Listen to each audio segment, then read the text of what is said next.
कंडमारी आणि उड्या मारी. आता माझी मम्मी मला असं का म्हणाली हे व्हिडिओमध्ये पुढे गेल्यानंतर तर तुम्हाला समजेलच.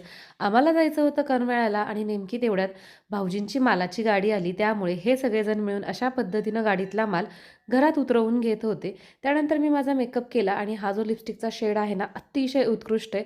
हे प्रॉडक्ट मी टॅग करते. तुम्हाला हवं असेल तर तुम्ही चेक करू शकता. आवरलं आणि निघालो तर दोन्ही पोरं मागं लागली. कसंबसं सईला समजावून सांगितलं आणि राणा दुकानी गेला होता तर त्याला तसंच चुकवलं आणि आम्ही दोघे पुढे निघालो.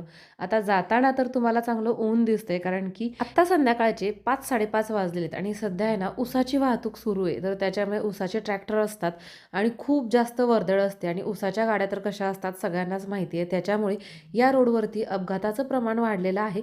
कसं तरी करमाळ्याला पोहोचलो आणि त्याच्यानंतर इथं गेले तर काय लाईटच नव्हती. गेल्यानंतर अर्धा तास वाट बघितली लाईटची कारण की मला हाताचं वॅक्स करायचं होतं. तबुलानंतर म्हटलं बाई वाट बघून बघून तरी किती वेळ बघणार कारण की परत घरीही जायचंय आणि अंधार झाल्यानंतर तर मग रस्त्याने खूपच जास्त वर्दळ असते. त्यामुळे मेहंदी काढायला घे आणि मेहंदी काढायला घेतली तर तुम्हाला सांगते हळूहळू अर्थातच अंधार पडत गेला. मम्मीच्या घरामध्ये चार्जिंगचा बल्ब होता पण म्हणावा तसा तेवढा प्रकाश पडत नव्हता. त्यामुळे माझी वहिनी बिचारी सुरुवातीपासून शेवटपर्यंत मोबाईलचा टॉर्च धरून बसली होती का तर आपल्या भाऊजाईची मेहंदी चांगली यावी म्हणून. माझी मेहंदी पूर्ण होत आल्यावर लाईट आली. कसंही असू देत पण शेवटी लाईट तर आली ना, मग जरासं हायसं वाटलं. जावई आणि सासू सासऱ्यांसाठी स्क्रीन टचचा मोबाईल दिलेला आहे आणि ह्या दोघांचं कसं चाललेलं असतं माहितीये का, त्याचं खूप त्यांना कौतुक लागतं. आम्ही गेलो की हे कसं करायचं ते कसं करायचं असं सगळं झालेलं असतं. ह्यांनी मम्मी पप्पाला काहीतरी समजावून सांगितलेलं आणि त्याचीच रिटेक घ्यायचं ह्यांचं काम चालू होतं. आणि इथे बघा फायनली माझी मेहंदी पूर्ण झाली आहे आणि संध्याकाळचे 8 वाजलेत आणि बाहेर तर इतका गारठा होता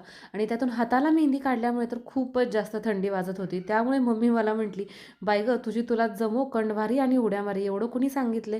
नसती मेहंदी काढली किंवा 5 ठिपके काढले असते तरी तुला कोण काय बोललं असतं का?" जाताना सईला प्रॉमिस केलं होतं की येताना तुमच्या दोघांनाही किंडर जॉय आणणार आहे. तर त्याच्यामुळे इथं बघा एक गर्लचं आणि एक बॉयचं असे 2 किंडर जॉय आणले. सईनं मस्त तिचं किंडर जॉय एन्जॉय केलं आणि राणा आमची वाट बघून बघून झोपी गेला होता. त्यामुळे त्याच्या वाटणीचं जे किंडर जॉय आहे ते तसं ठेवणं गरजेचं होतं कारण की दुसऱ्या दिवशी मग काय होणार आहे हे सगळ्यांनाच माहिती असतं. आम्हाला उशीर झाला त्यामुळे राधिकाने त्याला खाऊ पिऊ घालून झोपी लावलं होतं आणि त्याच्यानंतर ह्यांचा होता आज उपवास तर त्याच्यामुळे माझे काही दोन्ही हात भरले होते. मग त्यांच्यासाठी केली मस्त मस्त गरमागरम अशी खिचडी आणि या खिचडीवरती डोळा होता सईचा.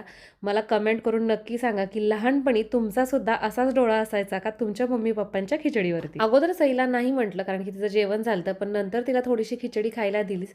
इथं बघा तिकडं जाऊन सासू सासऱ्यांना मोबाईल शिकवत होते आणि घरी आल्यानंतर आईंना सांगत होते की YouTube कसं चालू करायचं. जीवाचा एवढा आटापिटा करून मी मेहंदी काढलेली आहे माझ्या मामाच्या मुलाच्या लग्नासाठी. चला तर मग भेटूयात